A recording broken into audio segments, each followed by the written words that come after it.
Kelly Slater moving on into the quarterfinals. Jack Robinson now in the priority situation, striking. Oh, high line, yanks up on the rail. Gags it for Jack Robinson right on the hooter as the priority heat ended and Jack Robbo's heat went into the priority heat. Unbelievable. Did you see how high he got? That was definitely, he was like his board was vertical on the face. I know, surf fans, this is your favorite time of the year. Tahiti, trestles, it all comes down to this. The excitement levels have been building throughout the entire season, and the final 5 picture is actually starting to tighten up a little bit. A lot of those spots are clinched and filled, but there are a few surfers still in the hunt for potential glory in the upcoming Rip Curl WSL Finals. Let's start it off with your WSL Final 5 picture for our Women's Championship Tour. Here's what it looks like right now. One spot up for grabs is Carissa Moore.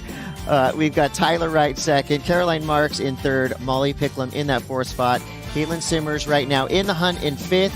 6, we've got Lakey Peterson, Steph Gilmore, Tatiana Weston Webb, Gabriella Bryant. Mitchell, I'm going to ask you first, who is going to fill that 5th spot? I think we're keeping Katie Simmers right there in number 5, but I do feel like there is a chance that both Caroline and Molly could flip-flop positions, and there is a change in positioning right there because you wouldn't have to surf an extra heat. Wow, both Carissa and Tyler are very far out front, though. I mean, I don't see anybody knocking out Carissa from number 1. And Matt, in looking at that list right there, you know, last year, the ultimate Cinderella story with Steph Gilmore going from 5 to 1, all in the span of one day.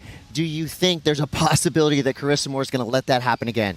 I don't think so. I think Lakey Peterson will jump in. I can see that as a little bit of a smoky. I can see her coming and charging. She's given it a big, hard go in the past, and I think she's got what it takes to clinch that spot. A few things have to go her way, obviously. Same with Steph, but I think Lakey could clinch that. Yeah, it's easy. All you have to do is throw yourself over the ledge at the scariest wave on the planet. So good luck to our women as they head towards Tahiti. Now let's talk about the men. A little bit more breathing room here in your WSL Final 5 snapshot. Toledo, Ethan Ewing, Griffin Colapinto, they are locked in.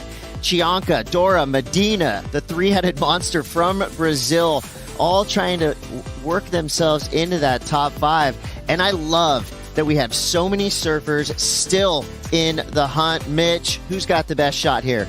Well, I don't think Joao Chianca is still settled in at number 4, but there is a huge amount of separation between 4 and 5.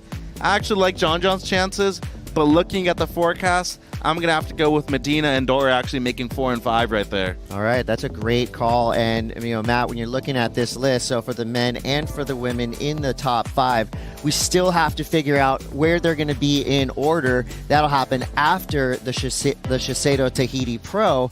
And again, on the men's side, I mean, Toledo, Lower Trestles, of course, that's a big story, but then you got to factor in Griffin Colapinto and whoever else gets to slide in those last 2 spots. I mean, if Jack Robinson makes a late charge, we know his air game's there and he's got something to prove. But there's also one way down the rankings. Ryan Callanan, he feels like he's underdone a little bit in previous events, and I feel like he really could go crazy and make a late charge. From two top 5s to one more top 5 here to wrap up our event.